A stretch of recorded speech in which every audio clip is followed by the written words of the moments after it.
atas segala karunia dan kenikmatan yang telah Allah limpahkan kepada kita. Tak lupa semoga salawat dan salam semoga senantiasa tercurahkan kepada junjungan kita baginda Nabi alaihi salatu wassalam serta keluarga dan para sahabatnya dan bagi barang siapa yang mengikuti jejak beliau sampai yaumil qiyamah. Ahibbai fillah rahimani wa rahmakumullah, kita akan lanjutkan kajian kita di malam hari ini setiap hari Rabu pekan pertama di Masjid Ar-Riyadh. Kita akan mengambil satu topik bahasan yang mana intinya adalah tazkiyatun nufus. Tapi tiap episode, tiap pertemuan kita ambil berbeda-beda topik bahasan ya. Baik, kali ini kita akan ambil bahasan min aqwalis salaf fil khauf min Allah Ta'ala, di antara perkataan aimatus salaf tentang rasa takut kepada Allah Subhanahu wa Ta'ala. Naam. أما بعد فالخوف من الله جل جلاله عبادة عظيمة وهي من مستلزمات الإيمان. قال الله جل وعلا إنما ذلكم الشيطان يخوف أولياءه فلا تخافوهم وخافوني إن كنتم مؤمنين. Bahwasanya perkara rasa takut kepada Allah Subhanahu wa Ta'ala kepada Allah Jalla Jalaluh ini adalah satu bentuk peribadatan yang sangat agung. Ya, sekali lagi, rasa takut kepada Allah Subhanahu wa Ta'ala merupakan bentuk peribadatan yang paling agung. Allah Subhanahu wa Ta'ala berfirman dalam surat Al-Imran ayat 175, yaitu menunjukkan tentang bagaimana orang-orang yang memiliki keimanan yang sempurna dari aulia Allah. Innama dzalikumus syaitanu yukhawwifuna awliya'ah. Demikianlah syaitan, mereka telah menakut-nakuti dari wali-wali Allah untuk dijadikan mereka takut kepada selain Allah Subhanahu wa Ta'ala. Maka kata Allah Subhanahu wa Ta'ala, "Fala takhafuhum wa khafuni in kuntum mu'minin." Janganlah kalian merasa takut kepada mereka, tapi takutlah kepada diriku kalau kalian itu adalah orang-orang yang beriman, kata Allah Subhanahu wa Ta'ala. Orang-orang yang beriman adalah orang yang senantiasa takut kepada Allah Subhanahu wa Ta'ala. Kemudian Allah Subhanahu wa Ta'ala menggambarkan para ulama, innama yakhshallahu min ibadihi ulama. Orang-orang di antara sekian banyak manusia yang jumlahnya miliaran ini, ada segelintir manusia yaitu mereka para ulama yang Allah nyatakan innama yakhshallahu min ibadihi ulama. Bahwasanya di antara hamba-hambaku ini ada segelintir orang yang mereka adalah orang yang paling takut kepada Allah Subhanahu wa Ta'ala. Siapa mereka? Mereka adalah para ulama. Di antara hambaku yang paling takut kepada diriku, kata Allah, mereka adalah para ulama. Naam. Maka para ulama, mereka tidak boleh merasa takut dan bersedih, khawatir. Tapi yang harus mereka takutkan, yaitu hendaklah mereka hanya takut kepada Allah Subhanahu wa Ta'ala. Qala al-allama Sa'di rahimahullahu ta'ala, wa fi hadhihi al-ayah wujubul khawf min Allah wahdah. Syekh Abdul Rahman bin Nasir As-Sa'di rahimahullah ta'ala dalam tafsirnya mengatakan tentang ayat di atas, surat Al-Imran ayat 175. Beliau nyatakan bahwasanya dalam ayat ini wajib hukumnya bagi seorang hamba mereka harus memiliki rasa takut kepada Allah Subhanahu wa Ta'ala semata. Ya, wajib hukumnya untuk kita takut kepada Allah Subhanahu wa Ta'ala. Artinya bahwasanya takut itu di dalam perkara tauhid ada beberapa macam. Ada takut itu tabi'i, ya. Tabi'i itu artinya manusiawi. Ada orang takut dengan ular, ada orang takut dengan harimau. Ada orang takut dengan penguasa yang bengis. Dia takut keselamatannya dan sebagainya, wajar, ya. Tidak menjadikan dia menyekutukan Allah Subhanahu wa Ta'ala. Yang dilarang adalah dia takut kepada makhluk dalam rangka untuk menyekutukan Allah Subhanahu wa Ta'ala. Wajar, manusiawi. Bahkan selevel para ulama pun mereka juga takut menghadapi penguasa yang bengis. Di antaranya Imam Al-Hasan Al-Basri rahimahullah ta'ala ketika dia harus berjumpa dengan Hajjaj bin Yusuf Al-Thaqafi, seorang penguasa yang bengis yang pekerjaannya menyembelih dan membunuh para ulama. Siapa saja yang menentang dari kekuasaan dia maka akan diperangi. Al-Hasan Al-Basri rahimahullah ta'ala dinyatakan bahwasanya dia adalah orang yang sangat pemberani. Disebutkan oleh Az-Zahabi dan yang lainnya dalam kitab Sirah A'lamun Nubala bahwasanya Al-Hasan Al-Basri rahimahullah ta'ala dia punya majlis dan dia orang yang pemberani.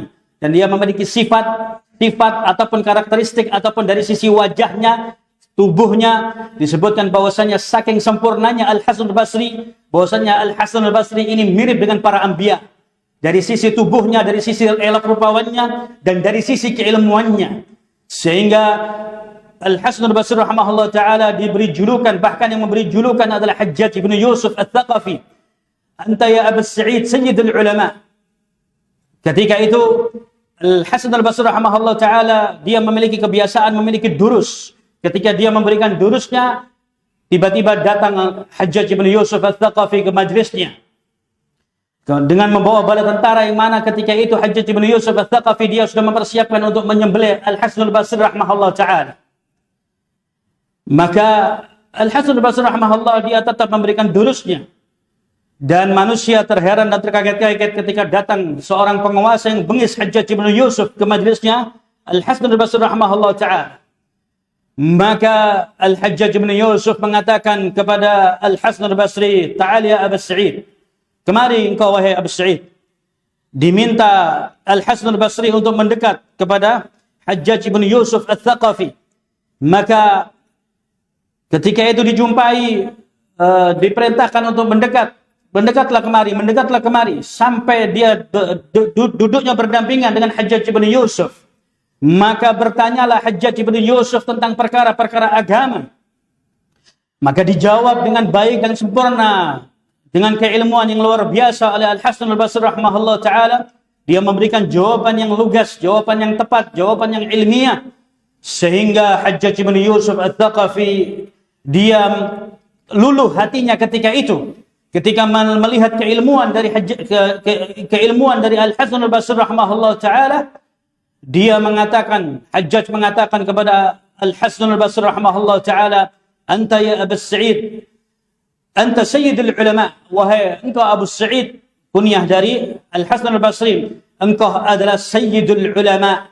Engkau ini adalah pembesarnya atau penggedenya, orang yang paling berilmu di antara para ulama. Maka seketika itu pula luluh hatinya Hajjaj bin Yusuf. Maka dia perintahkan kepada pasukannya, kepada para pengawalnya untuk memberikan hadiah parfum yang paling terbaik untuk Al-Hasan al-Basri rahimahullah ta'ala. Maka ketika itu diberikan parfum yang terbaik kepada Al-Hasan al-Basri rahimahullah ta'ala. Padahal ketika itu posisi Al-Hasan al-Basri rahimahullah ta'ala dalam keadaan ketakutan yang sangat luar biasa. Dia sambil mendekat kepada Hajjaj ibn Yusuf, dia dilihat, diperhatikan oleh sebagian orang, mulutnya dalam keadaan qamat kamit, sedang bibirnya bergerak, menandakan dia sedang membaca-baca entah apa yang dibaca ketika itu.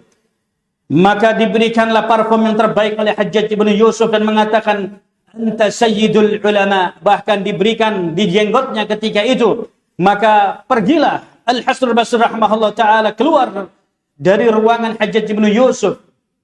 Maka diikuti oleh sebagian orangnya Hajjaj bin Yusuf. Maka dikatakan, "Wahai Abu Sa'id, tadi kami perhatikan bahwasannya tadi Hajjaj bin Yusuf itu datang membawa bala tentara, membawa pasukan hendak menyembelih dirimu. Tapi kenapa tiba-tiba Hajjaj bin Yusuf dia berubah pikiran? Aku perhatikan bahwasannya lisanmu sedang bergerak-gerak, gerangan apa yang kau baca?"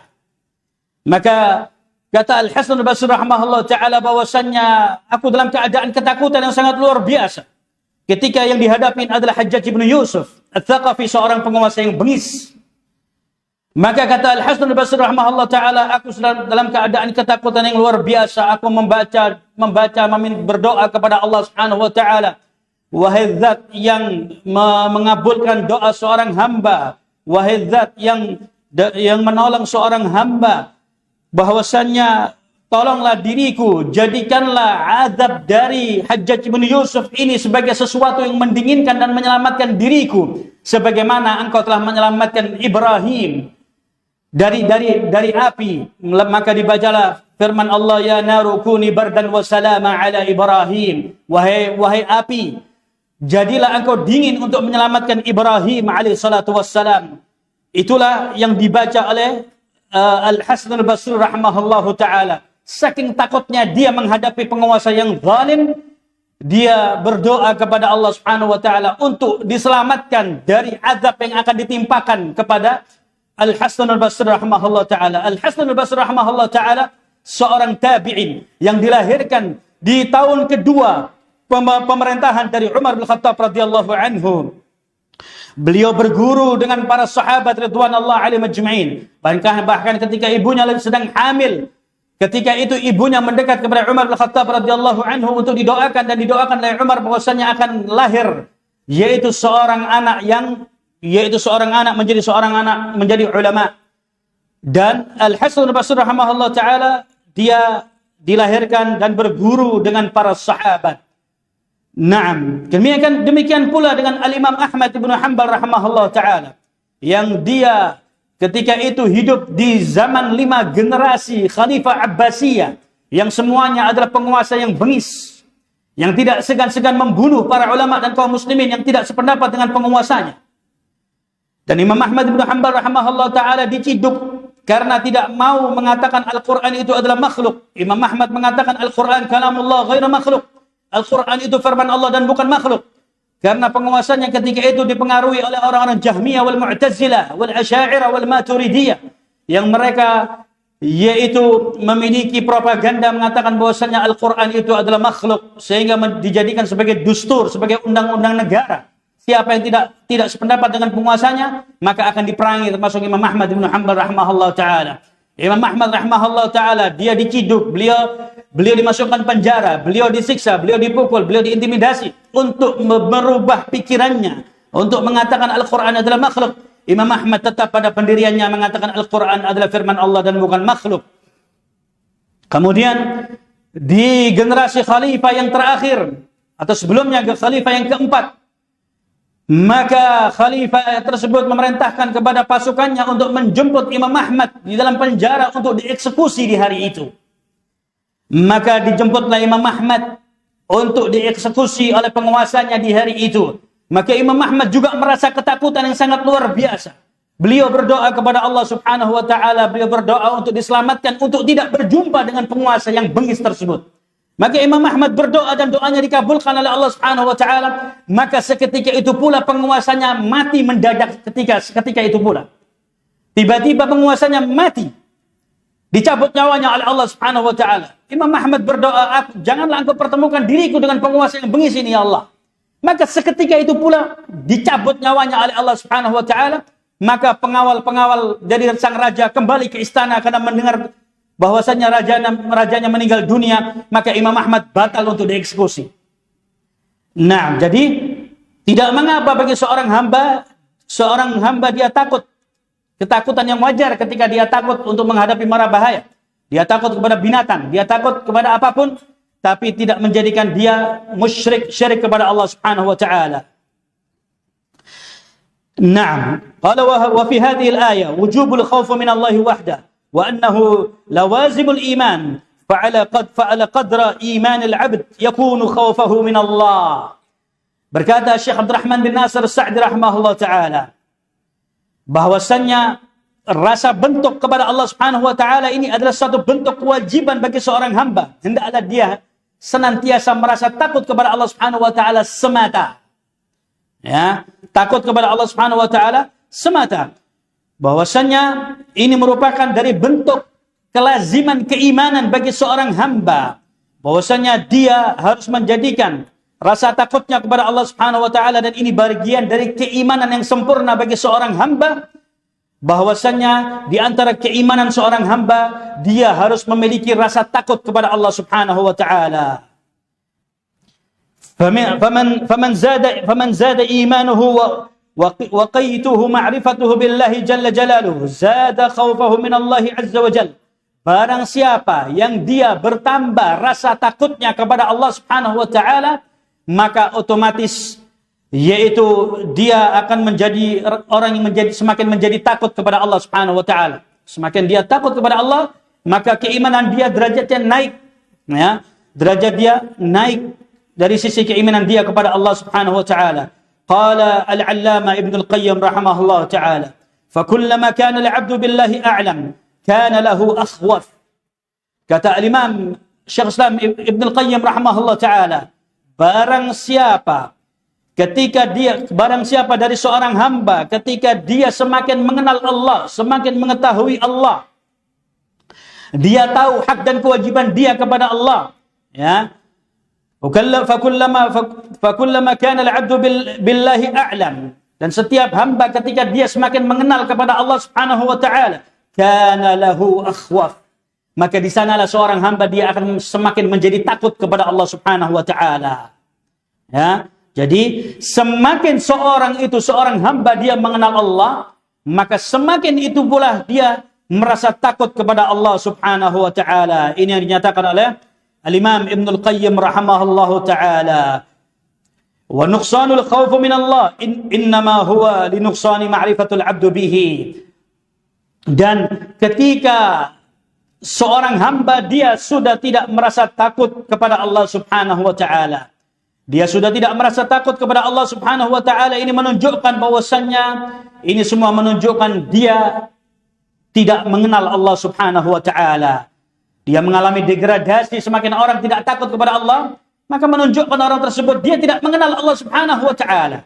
Lihatlah mereka para sahabat radhiyallahu alaihim ajma'in. Semakin dia tahu Allah, dia mengenal Allah, dia tahu batasan-batasan dia, bagaimana dia harus beribadah kepada Allah, bagaimana para sahabat mengetahui tentang neraka Allah Subhanahu wa taala, maka semakin meningkat ketakwaan keimanan dia kepada Allah Subhanahu wa taala. Semakin sempurna keimanan mereka kepada Allah Subhanahu wa taala. Generasi terbaik dari para sahabat, dari para tabi'in wa atba'ut tabi'in. Ya. Sehingga sering saya sampaikan bahwasanya generasi tabi'in yang mereka berguru dengan para sahabat, wa ala ra'sihim al-Amirul Mukminin Umar ibn Abdul Aziz, yang mana Umar ibn Abdul Aziz ini sebagai khalifah yang kelima. Umar ibn Abdul Aziz ini dia juga tidak luput dari nasihat yang diberikan oleh Al-Hasan al-Basri untuk dia tidak terlena dengan perkara dunia. Al-Hasan al-Basri rahimahullah ta'ala, dia tiap hari menangis karena takut kepada Allah. Amirul Mukminin Umar ibn Abdul Aziz, dia tiap hari menangis karena takut kepada Allah Subhanahu wa ta'ala. Sehingga dikatakan oleh Fatimah bintu Abdul Malik, Fatimah bintu Abdul Malik ini seorang anak dari seorang saudagar yang kaya raya. Hidup sederhana dengan Amirul Mukminin Umar ibn Abdul Aziz. Sepanjang hidupnya bersama Umar ibn Abdul Aziz, bahwasannya tiada hari tanpa derai air mata dari Amirul Mukminin Umar ibn Abdul Aziz. Bahkan di hari terakhir ketika nyawa hendak dicabut oleh malaikatul maut, Umar ibn Abdul Aziz dia membawakan ayat, yaitu ayat yang intinya untuk tidak terlena dengan kehidupan dunia. Dicabut nyawanya dalam keadaan Umar ibn Abdul Aziz dia menangis dan membacakan ayat Al-Quran. Ditinggal oleh Fatimah bintu Abdul Malik, tidak menyadari bahwasannya di saat itu pula dikira bahwasannya Umar ibn Abdul Aziz dalam keadaan mengigau. Dibiarkan dia di kamar sendirian sambil melantunkan ayat Al-Quran. Ternyata dijumpai nyawa telah dicabut oleh malaikatul maut. Dia sedang membaca Al-Quran ketika itu. Maka diperintahkan kepada Fatimah bintu Abdul Malik, lihatlah apa yang dilakukan oleh Umar ibn Abdul Aziz di kamar. Maka dijumpai bahwasanya Umar ibn Abdul Aziz dia sudah tidak bernyawa. Dia dicabut nyawanya dalam keadaan membaca Al-Quran. Naam, sehingga disebutkan oleh Al-Imam Ibnul Jauzi rahimahullah ta'ala, karena banyaknya menangisnya Umar ibn Abdul Aziz dan Al-Hasan al-Basri rahimahullah ta'ala, sehingga disebutkan oleh para ulama, ka'anna an-naru lam takhluq illa lahuma, seakan-akan neraka tidak diciptakan hanya untuk mereka berdua, karena seringnya mereka menangis karena takut kepada Allah Subhanahu wa ta'ala. Kemudian disebutkan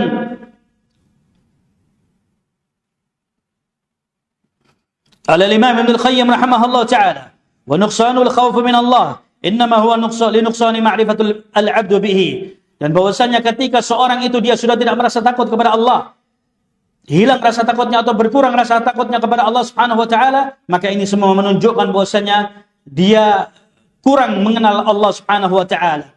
Fa'arifun nas akhsyahum lillah. Jika Anda ingin melihat seseorang, jika Anda ingin melihat, memperhatikan seseorang, maka lihatlah seseorang tersebut, barang siapa yang dia adalah orang yang paling takut kepada Allah Subhanahu wa ta'ala. Fa'arifun nas akhsyahu lillah. Kenalilah manusia itu bagaimana dia rasa takutnya kepada Allah Subhanahu wa ta'ala. Wa man 'arafa Allahu ishtadda haya'uhu minhu wa khawfahu lahu wa hubbuhu lahu. Kenalilah manusia itu bagaimana caranya? Kenalilah manusia itu dengan cara semakin dia takut kepada Allah, ya, menunjukkan bahwasannya orang tersebut semakin ishtadda haya'uhu. orang yang dia semakin takut kepada Allah, maka dia akan semakin menjadi rasa malunya. Ya. Izdada haya'uhu wa khaufan. Ya. Dia akan merasa malu, dia akan merasa takut, dia akan merasa mengharap kepada Allah Subhanahu wa taala. Ini menunjukkan orang yang kalau kita ingin mengetahui karakteristik manusia, lihatlah rasa takutnya kepada Allah Subhanahu wa taala. Ketika dia merasa takut dari Allah Subhanahu wa taala, merasa dia diawasi oleh Allah, maka otomatis orang ini akan menjadi orang yang sangat malu. Malu untuk dia bertanya itu artinya meminta kepada manusia. Ya.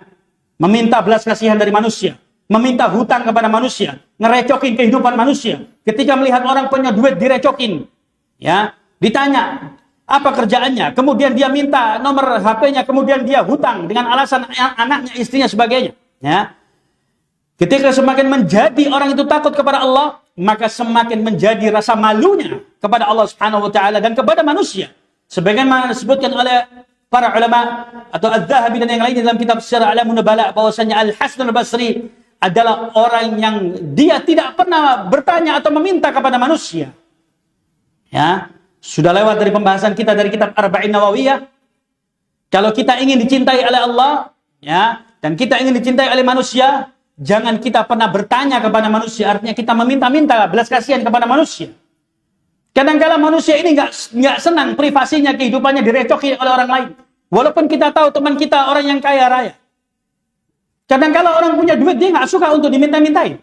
Maka jangan pernah kita berharap meminta kepada manusia.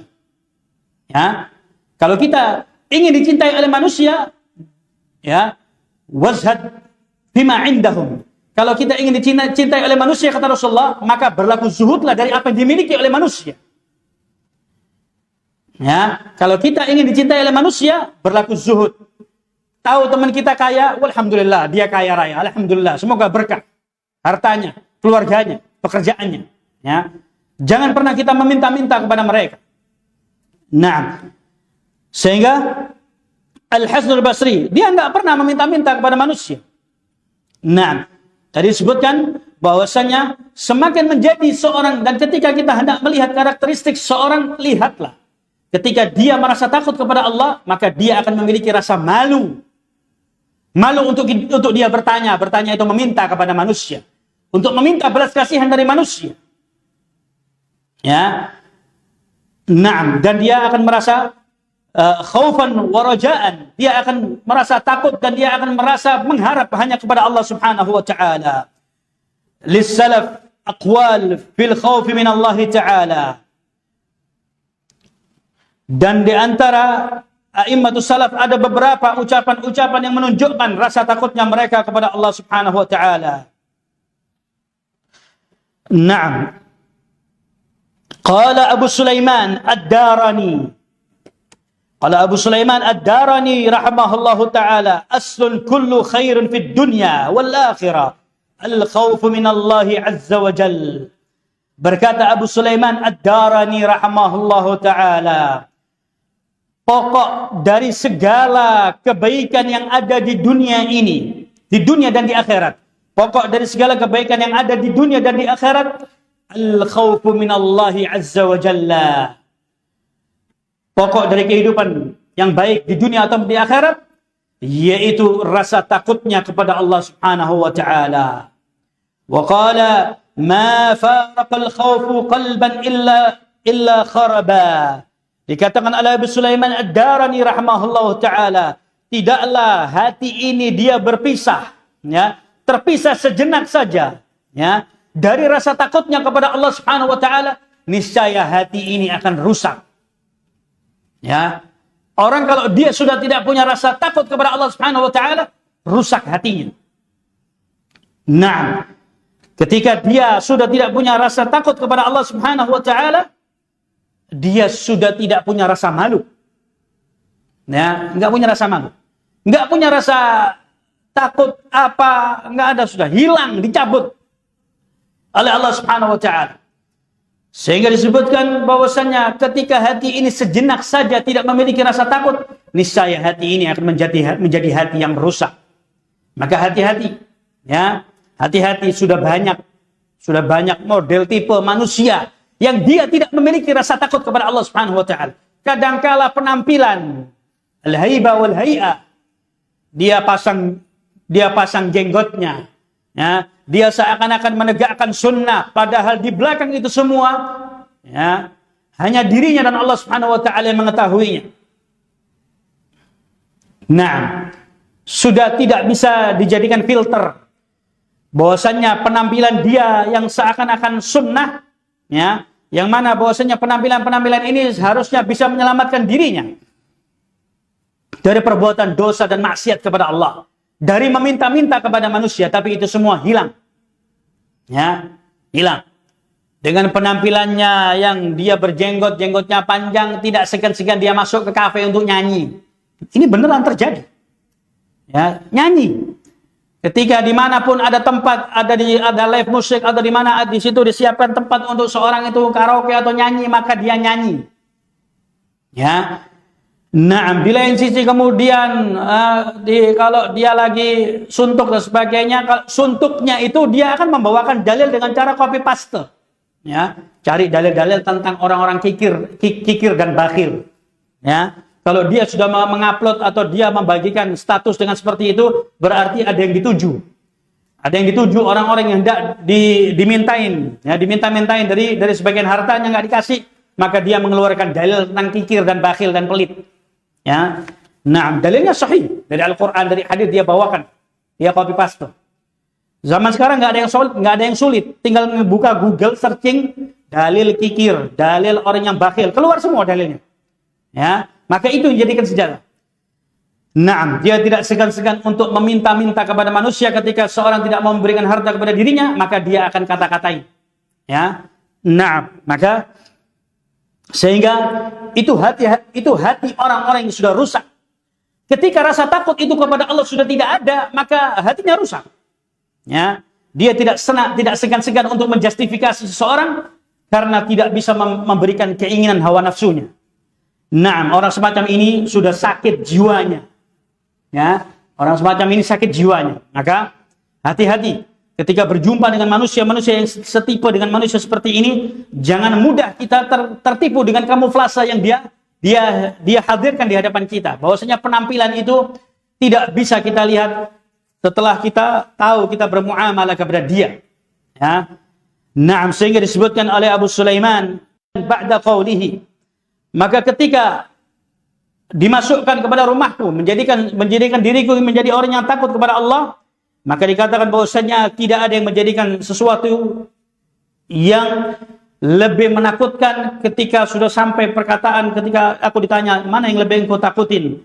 Artinya ketika sudah masuk, ya, dimasukkan entah ke dalam rumahnya, entah ke dalam dirinya, dalam hatinya rasa takut kepada Allah Subhanahu wa taala, maka dia akan merasa takut dari segala sesuatu. Ya.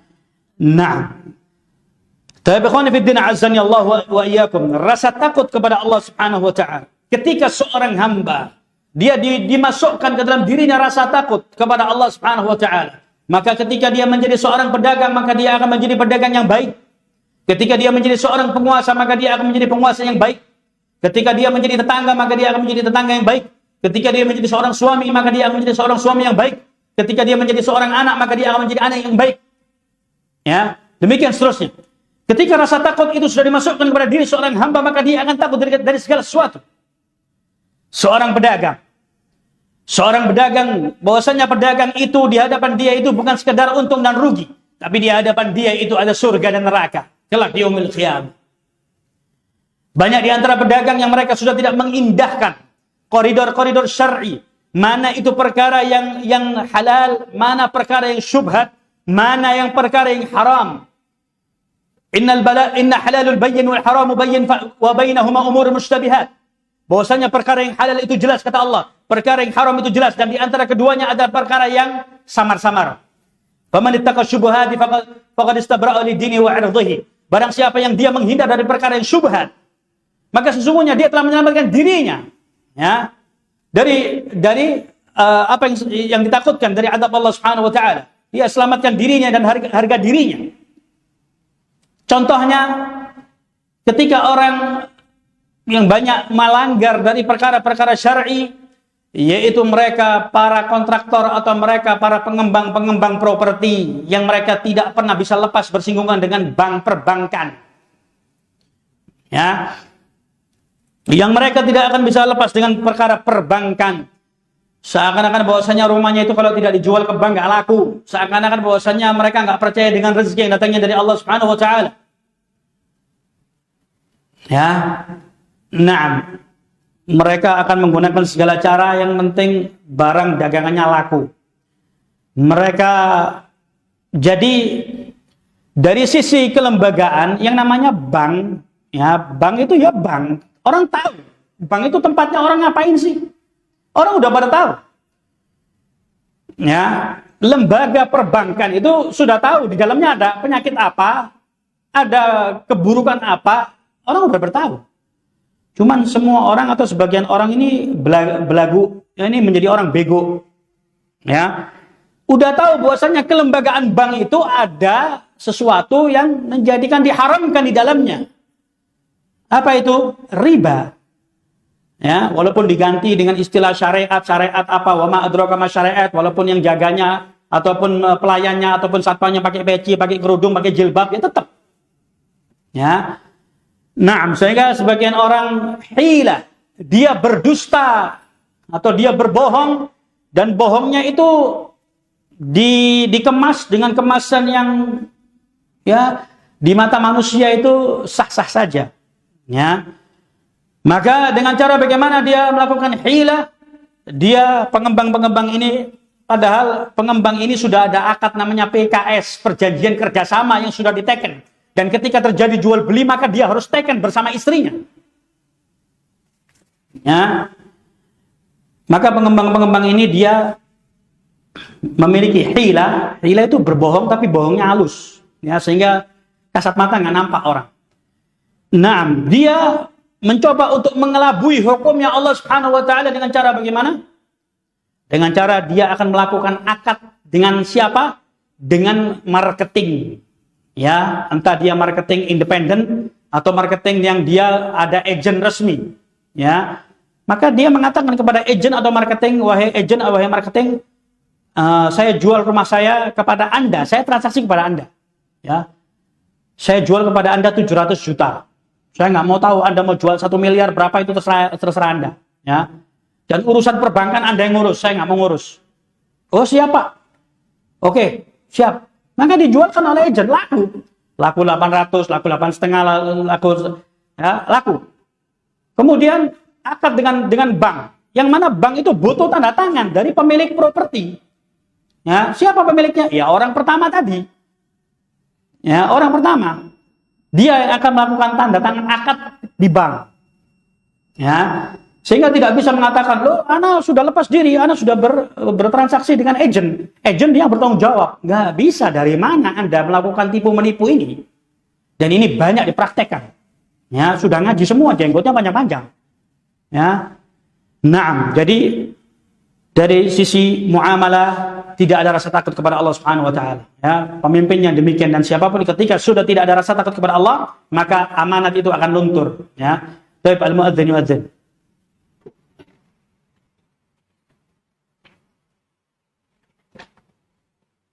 Oh.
Jadi demikian ya, barang siapa yang dia dalam hatinya itu tertanam rasa takut kepada Allah Subhanahu wa taala, maka segala sesuatunya akan menjadi baik.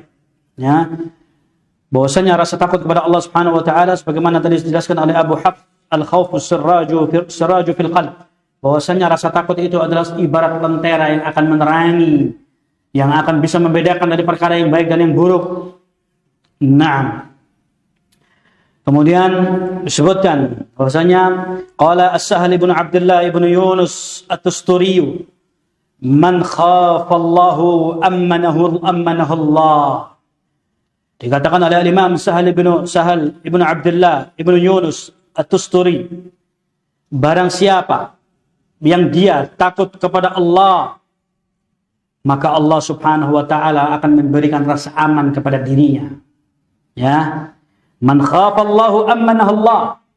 Barang siapa yang dia merasa takut kepada Allah Subhanahu wa taala, maka Allah akan memberikan rasa aman kepada dirinya. Allah akan lindungi orang tersebut.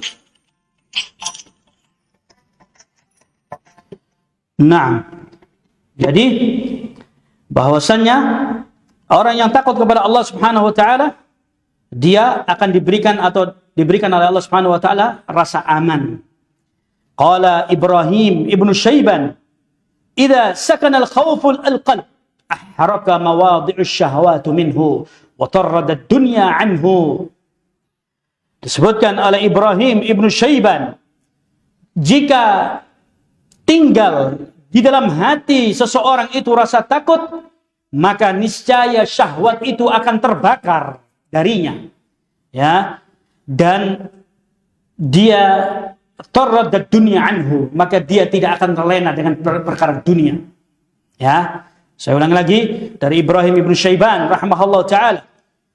Jika tinggal bersarang di hati seorang itu rasa takut kepada Allah Subhanahu wa taala, maka akan terbakar syahwat darinya. Artinya syahwat dari keinginan dunia sudah enggak ada. Syahwat ini akan dikeluarkan dari hatinya. Dia sudah tidak lagi watarrada dunya anhu, maka dunia ini akan keluar dari hatinya, tidak bersarang lagi di hatinya. Ya, mafhum? Karena siapa yang di dalam hatinya itu bersarang rasa takut kepada Allah, maka syahwatnya ini akan terbakar. Dan syahwat dari perkara dunia ini akan dikeluarkan dari hatinya. Yang namanya syahwat dunia itu, syahwat dunia yaitu dari keinginan hati. Ya, syahwat dunia itu dari keinginan hati. Dia punya keinginan, oh, saya pengen beli ini, saya pengen beli itu, saya pengen apa, saya pengen ini, saya pengen nambah ini, saya pengen terus. Syahwat dari keinginan dunia itu terus bersumber dari mana? Dari hatinya. Nah, maka disebutkan tadi oleh Imam Sahal ibnu Abdullah ibnu Yunus, na'am, At-Tusturi, man khafallahu ammanahu Allah. Barang siapa yang takut kepada Allah Subhanahu wa taala, maka Allah akan memberikan rasa aman kepada dirinya. Kemudian disebutkan oleh Imam Ibrahim ibnu Abi Syaiban rahimahullahu taala, jika bersarang dalam hati seorang hamba itu rasa takut kepada Allah Subhanahu wa taala, maka yang namanya syahwat ini akan terbakar. Ya, syahwat dari perkara dunia ini akan dikeluarkan dari hati. Ya, syahwat dunia pengen memperkaya diri, ya, syahwat dunia ingin menambah jabatannya, sudah dikasih 1 periode minta 2 periode, dari 2 periode pengen 3 periode, dari 3 pengen 4, dari 4 pengen 5, 6, 7, 8 terus. Kalau dirinya nggak berhasil, maka dia akan mencoba menaruh orang-orangnya dan sebagainya. Ya, jadi ini dari keinginan syahwat dari perkara dunia. Karena dia sudah tidak punya rasa takut kepada Allah Subhanahu wa taala.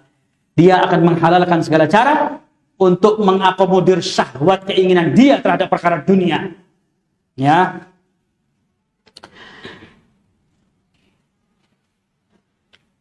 Qala Fudail ibn Iyad rahimahullah taala,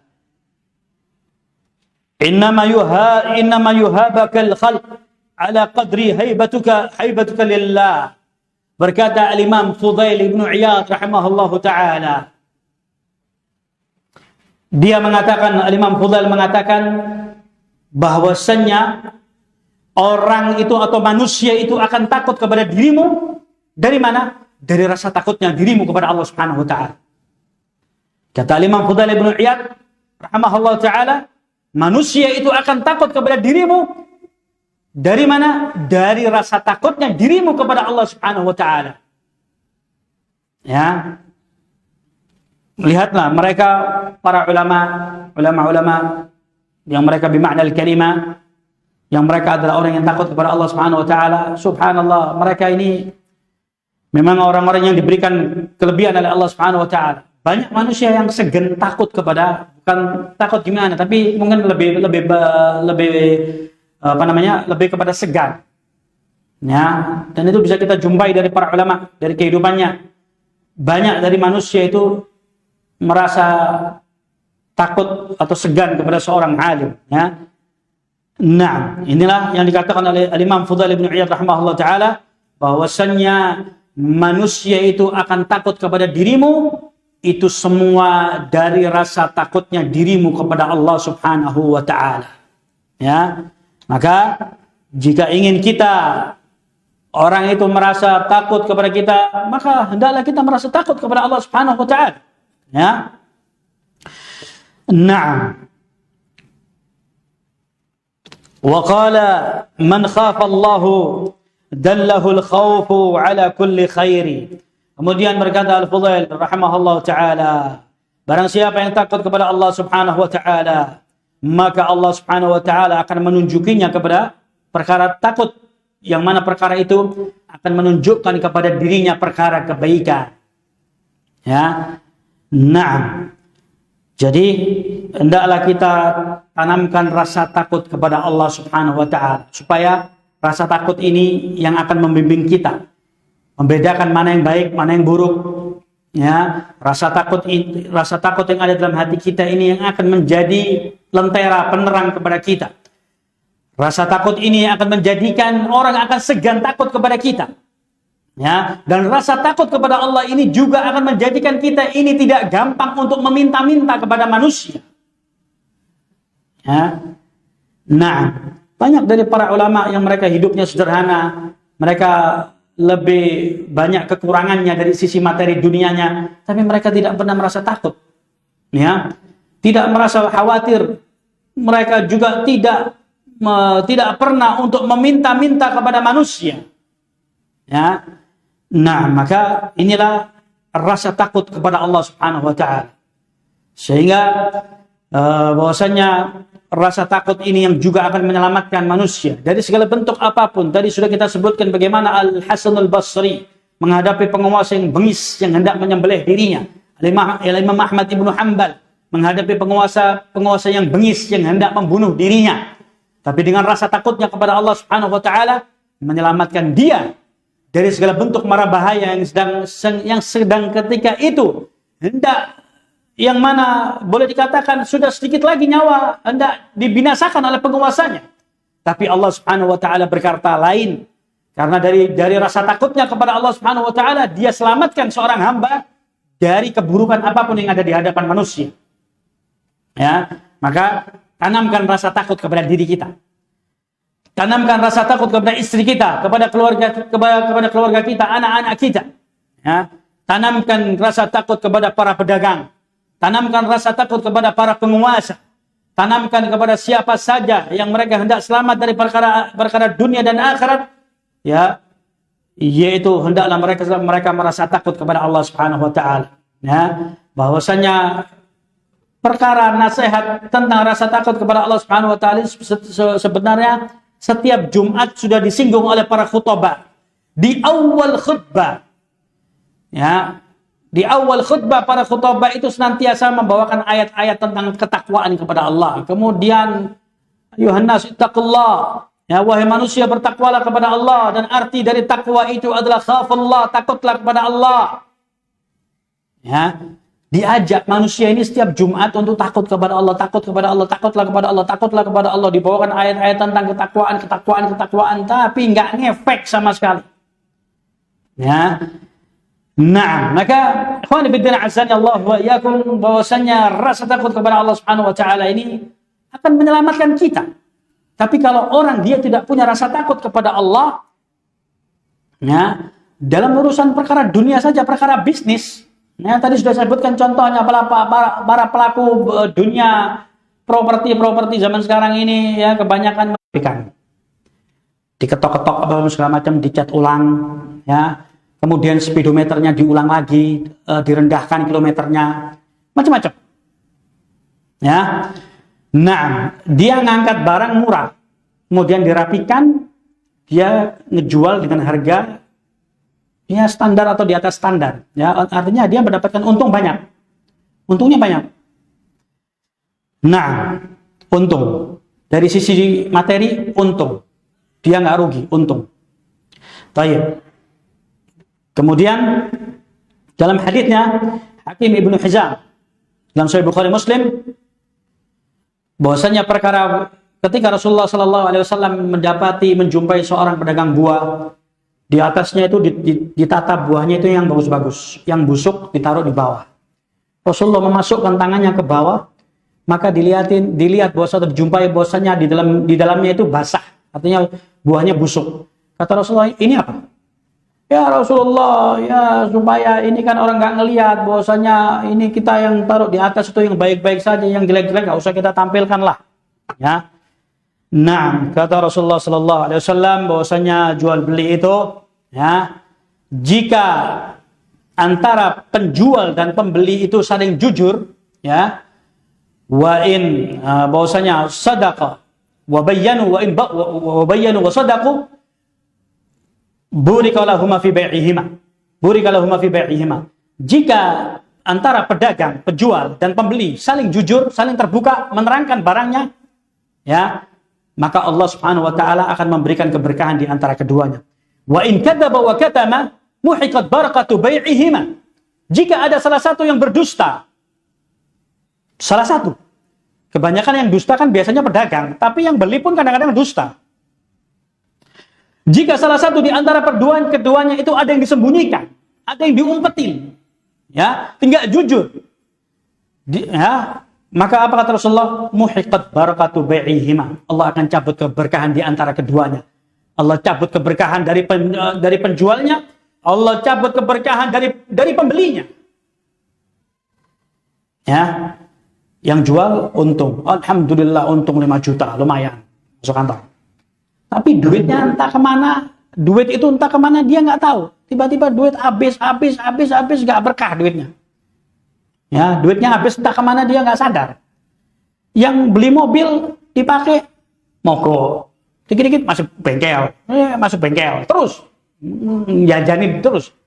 Ya, nah ini disebabkan karena di antara keduanya tidak jujur, diumpetin. Mobil eksiden dibilang kaleng, nggak pernah kecelakaan ini, asli kaleng, kilometer rendah.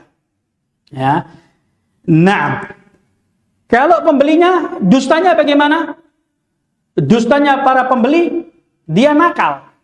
Ya, nah, bahwasanya pasarannya mungkin HP tersebut pasarannya harusnya 2 juta, dia katakan HP ini sudah jelek, sudah pasarnya turun.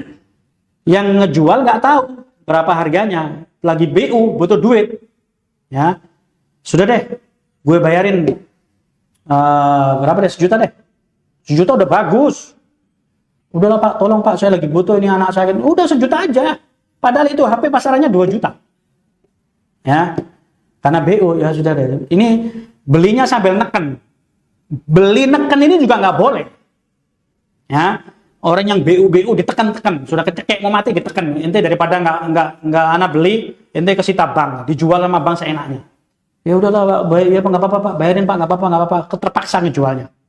Ya, ini juga nggak baik. Ya, keberkahannya akan dicabut oleh Allah Subhanahu Wa Taala.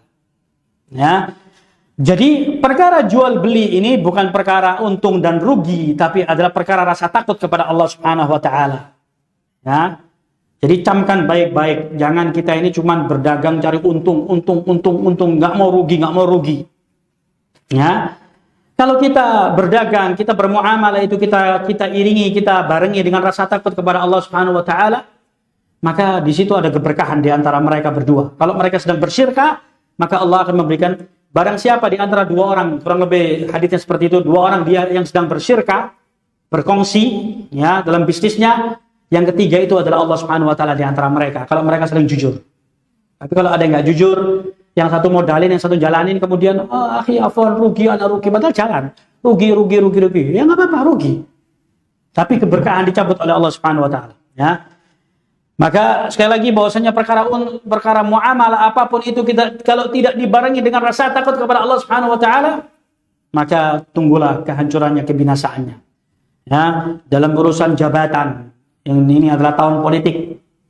Tahun politik yang dinyatakan dalam hadits idza wusida al-amru li ghairi ahlihi fantadri sa'ah, jika segala sesuatu itu tidak diberikan kepada ahlinya, tunggulah kehancurannya. Ya, bahwasanya orang yang dia tidak jujur itu ketika dia diberikan amanat, idza tumina khana, idza hadatha kadzaba. Jika dia berbicara sering berdusta, dia diberikan amanat dia sering khain, berkhianat. Ya, ini tanda orang-orang enggak baik-baik saja. Ya, maka al-muhim, kalau orang sudah tidak dibarengi dengan rasa takut kepada Allah Subhanahu wa taala, maka seluruh tindak tanduknya ini kacau balau. Ya, kacau balau. Makanya ketika berbisnis, ketika apapun, bermuamalah, ketika dia menjadi leader, menjadi apapun, iringi dengan rasa takut kepada Allah Subhanahu wa taala. Dunia ini bisa kita cari. Dunia itu sesaat saja, sekejap saja Allah akan berikan kepada kita. Ya. Nah, tapi yang paling terpenting adalah rasa takut kita kepada Allah Subhanahu wa taala sehingga kita selamat dari perkara dunia dan akhirat. Ya, sehingga kita tidak merasa tamak dengan urusan dunia, sehingga Rasulullah SAW mengatakan bahwasanya beliau mengatakan kepada para sahabatnya, "Aktsiru dzikri hadimil ladzat." Qalu, "Wa ma dzikri hadimil ladzat ya Rasulullah?" Qala, "Al-maut." Perbanyak oleh kalian untuk mengingat pemutus kenikmatan yang ada di dunia. Sahabat bertanya, "Apa itu Rasulullah pemutus kenikmatan yang ada di dunia ini?" Kata Rasulullah, "Al-maut." Perbanyak oleh kalian mengingat kematian. Ya. Kalau kita sudah memperbanyak mengingat kematian, maka kita sudah tidak berselera lagi dengan urusan dunia. Ya, tidak pengen dia mengejar jabatan sampai beberapa periode, sampai menghalalkan segala cara, sampai menaruh orang-orangnya dan sebagainya, untuk melanggengkan kekuasaannya dan lain sebagainya. Ya, demikian pula dengan para pebisnis yang nakal, dia akan mencari pundi-pundi keuntungan dengan sebanyak-banyaknya. Ya, bahwasanya perkara itu oke lah, kita dalam urusan dunia kita berhasil, tapi urusan dunia masih ada perhitungan akan dihisab oleh Allah Subhanahu wa taala. Maka ikhwan fillah azanillahu wa iyyakum, jangan kita ini menjadikan dunia ini segala-galanya, tapi di sana ada bahwasannya ada perkara yang harus kita iringi sebagaimana mereka para aimatus salaf, mereka mengiringi kehidupan mereka dengan rasa takutnya kepada Allah Subhanahu wa taala sehingga mereka beribadah kepada Allah dengan baik, mereka bermuamalah dengan baik. Karena semua itu diiringi dengan rasa takutnya kepada Allah Subhanahu wa taala. Baik, di sini ada pertanyaan online, bagaimana cara menumbuhkan rasa takut di saat kita sedang berkesendirian ya bahasa Indonesianya. Ala kulli hal, bagaimana cara menumbuhkan rasa takut di saat kita sedang sendiri? Yaitu dari apa yang telah kita tanamkan dalam diri kita, bahwasanya kesendirian itu dimanapun kita berada, kalau kita merasa diawasi oleh Allah Subhanahu wa taala, maka kita akan merasa takut kepada Allah Subhanahu wa taala. Tadi sudah dijelaskan oleh para aimatus salaf. Ya. Barang siapa yang dia merasa takut kepada Allah Subhanahu wa taala, maka dia akan dijaga oleh Allah Subhanahu wa taala. Man khafa Allah amanahu. Barang siapa yang dia takut kepada Allah Subhanahu wa taala, maka Allah akan menjaga dirinya. Kalau kita menjaga batasan-batasan Allah, ya, maka Allah akan menjaga kita. Tapi kalau kita sudah melanggar batasan-batasan Allah, maka Allah tidak akan menjaga kita. Nah, jadi rasa takut kepada Allah Subhanahu wa taala itu bukan hanya sekedar di tengah malam atau dalam kesendirian kita ketika di kamar atau di tempat sunyi, di kamar sendirian nggak ada yang lihat, dia bermaksiat kepada Allah Subhanahu wa taala. Semuanya itu tumbuh kembang dengan sendirinya ketika dia dalam kesehariannya memang dia takut kepada Allah Subhanahu wa taala.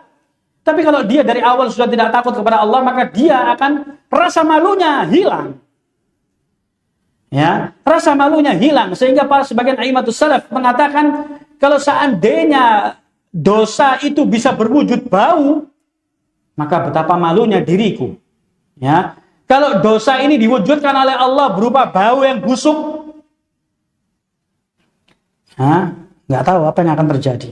Kita sedang duduk bersama teman kita, si fulan bau banyak dosanya ini. Tapi Allah Subhanahu wa taala Ghafurur Rahim, sudah lewat ya hadis yang terakhir dari Arba'in Nawawiyah. Bagaimana Allah Subhanahu wa taala tetap akan mengampuni dosa hambanya walaupun memenuhi sampai langit dan bumi, penuh seisi bumi ini dengan dosa. Kata Allah Subhanahu wa taala, "Wala ubali," aku enggak peduli. Seberapa banyak dosanya seorang hamba, Allah akan tutupi. Ditutupi oleh Allah Subhanahu wa taala. Kalau dosa ini enggak ditutupin, kata para ulama, kalau dosa ini berupa bau, betapa malunya kita ketika kita keluar ke jalan atau ketika kita ke masjid sedang sholat, bau busuk muncul dari dalam tubuh kita. Ya, malu kita, mungkin kita sudah nggak mau keluar, mungkin sudah banyak orang bunuh diri. Kenapa? Karena dosanya terlalu banyak sehingga dia bau bangke. Tapi rasa malu, dosa itu oleh Allah Subhanahu wa taala ditutupin. Ketika dia dalam kesendiriannya dia bermaksiat kepada Allah, Allah tutupin. Betapa banyak dosanya dia, tetap Allah mengatakan, kalau hambaku dia berdosa, dia bertobat kepada diriku, aku akan ampuni. Dan dia melakukan dosa lagi, dia bertobat kepada diriku, aku akan ampuni. Dan seterusnya. Manusia berdosa, dia bertobat, Allah ampuni. Terus, wala ubali, aku nggak peduli sebanyak apapun dosa hambaku. Walaupun memenuhi antara langit dan bumi dan semua memenuhi seberat bumi ini penuh dengan dosa, aku akan ampuni dosa hambaku, kata Allah Subhanahu wa taala. Maha pengampunnya Allah, maha kasih sayangnya Allah Subhanahu wa taala. Kalau Allah enggak maha kasih sayang, enggak tahu apa yang akan terjadi. Betapa malunya ketika kita jalan di muka bumi ini. Ya. Ternyata dosa kita terlalu banyak. Karena kita setiap hari siang dan malam ini sudah Allah nyatakan, ya ibadi innakum tukhti'una bil-laili wan-nahar wa ana aghfiru dzunuba jami'an fastaghfiruni aghfir lakum, wahai hambaku, sesungguhnya kalian itu siang dan malam melakukan kesalahan kepada diriku. Siang melek mata sampai mau tidur, malam, tengah malam, dimanapun kita berada, kita melakukan dosa kepada Allah. Wahai hambaku, kalian siang dan malam melakukan kesalahan kepada diriku, maka mintalah ampunan kepada diriku, aku akan ampuni. Ya, jadi bahwasanya menumbuhkan rasa takut kepada Allah itu ya kembali kepada diri kita masing-masing. Kalau kita sudah merasa takut diawasi oleh Allah Subhanahu wa taala dan itu derajatnya muhsin, an ta'budallaha ka'annaka tarahu fa in lam takun tarahu fa innahu yaraka. Jibril bertanya kepada Rasulullah SAW, mal Islam, mal iman, mal ihsan. Ya, Jibril bertanya, wahai Rasulullah, wahai Muhammad, apa itu ihsan? Kata Rasulullah, engkau beribadah kepada Allah Subhanahu wa taala seakan-akan dirimu melihat Allah. Tapi kalau dirimu tidak bisa melihat Allah, yakinlah bahwasanya Allah melihat dirimu. Kalau kita merasa diawasi oleh Allah Subhanahu wa taala, maka kita tidak akan pernah bermaksiat kepada Allah. Rasa takut di hati kita itu akan tumbuh dengan sendirinya. Jadi, ikhwani fid din azani Allah wa iyyakum. Jadi kalau kita ini kalau ditanya bagaimana kiat-kiat menumbuhkan ini, kiat-kiat salat khusyuk, kiat-kiat, enggak ada kiat-kiat itu, enggak ada. Bohong kalau ada orang menulis buku kiat salat khusyuk, enggak ada. Ya. Semuanya itu dari Allah Subhanahu wa taala. Semuanya Allah Subhanahu wa taala. Kalau Allah tidak memberikan hidayah kepada kita, kalau Allah tidak menggerakkan hati kita, kalau kita tidak dari awal kita tumbuhkan rasa takut kepada Allah Subhanahu wa taala, maka tidak akan ada itu semua, rasa takut kepada Allah. Ya. Naam. Jadi dimanapun kita berada, kalau kita merasa diawasi oleh Allah, kita takut kepada Allah, maka akan tumbuh dengan sendirinya. Ya, hati kita tadi disebutkan oleh para imamatus salaf, ya, bahwasanya rasa takut kepada Allah Subhanahu wa taala itu ibarat lentera yang akan menerangi kita, yang akan bisa membedakan mana yang baik, mana yang buruk. Nah, jadi dimanapun kita berada, kita harus merasa diawasi oleh Allah, sehingga ketika kita bermuamalah, kita merasa takut kepada Allah. Ketika kita berumah tangga, kita merasa takut kepada Allah. Ketika kita menjadi seorang pemimpin, merasa diawasi oleh Allah, maka kita akan takut kepada Allah Subhanahu wa taala. Tapi kalau itu semua sudah tidak ada, maka sudah nggak bisa, mau diapain? Ya, mau diapain? Jadi itu urusannya hati dengan Allah Subhanahu wa taala. Allah ini Maha Pemurah, Maha Pengasih, Maha Penyayang. Kalau dosanya seorang hamba ini enggak ditutupin oleh Allah, sudah terlalu banyak dosa kita. Allah tutupin. Sehingga dalam hadis disebutkan, man satara mu'minan fid dunya satarahu Allah fid dunya wal akhirah. Barang siapa yang menutupi aibnya seorang mukmin di dunia, Allah akan tutupi aibnya di dunia dan di akhirat. Semua orang punya aib. Semua orang punya salah. Semua orang punya celah. Ya, tahu bahwasanya si fulan itu ketika di kesendiriannya dia bermaksiat kepada Allah, oh si fulan bermaksiat. Dia tahu, khalas. Ya.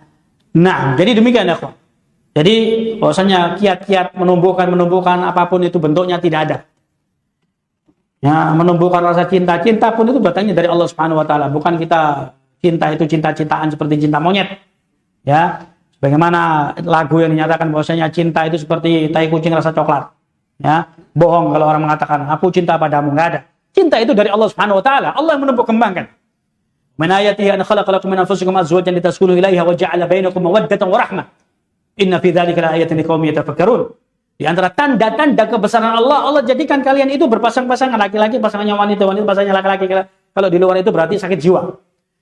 Nah, setelah itu Allah ibaratkan perempuan itu sebagai istri, itu sebagai apa? Sebagai rumah. Rumah itu di dalamnya suaminya tinggal, di dalamnya tenang, tentram, damai. Itulah tugasnya seorang istri, menjadikan suaminya betah di dalamnya. Kemudian setelah itu apa? Setelah itu Allah akan tumbuhkan benih-benih cinta di antara mereka berdua.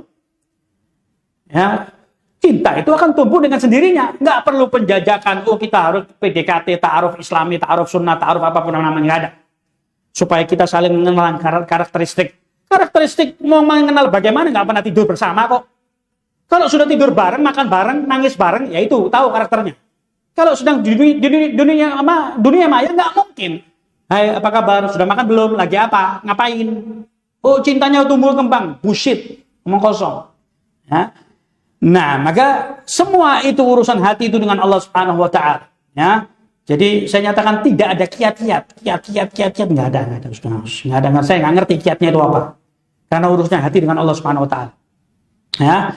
Tapi ikhwan fillah azza Allah wa iyyakum, ya, ini dari sebagian yang kita baca.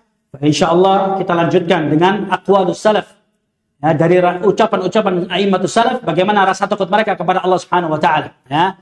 Semoga Allah Subhanahu wa taala senantiasa memberikan taufik, memberikan hidayah kepada kita semua. Dan semoga Allah Subhanahu wa taala senantiasa menumbuhkan rasa takut kepada hati-hati kita sehingga kita menjadi orang-orang yang bertakwa kepada Allah Subhanahu wa taala. Semoga Allah mengampuni dosa-dosa kita, dosa kedua orang tua kita, dosa guru-guru kita dan dosa penguasa negeri ini. Wallahu taala bisawab naktafi ila hadzal qadar wa sallallahu ala nabiyina Muhammadin wa alihi wasallam. Kita akhiri dengan doa kafaratul majlis. Subhanakallahumma wa bihamdika asyhadu an la ilaha illa anta astaghfiruka wa atubu ilaik. Alhamdulillahirabbil alamin. Tafaddalu barakallahu fikum.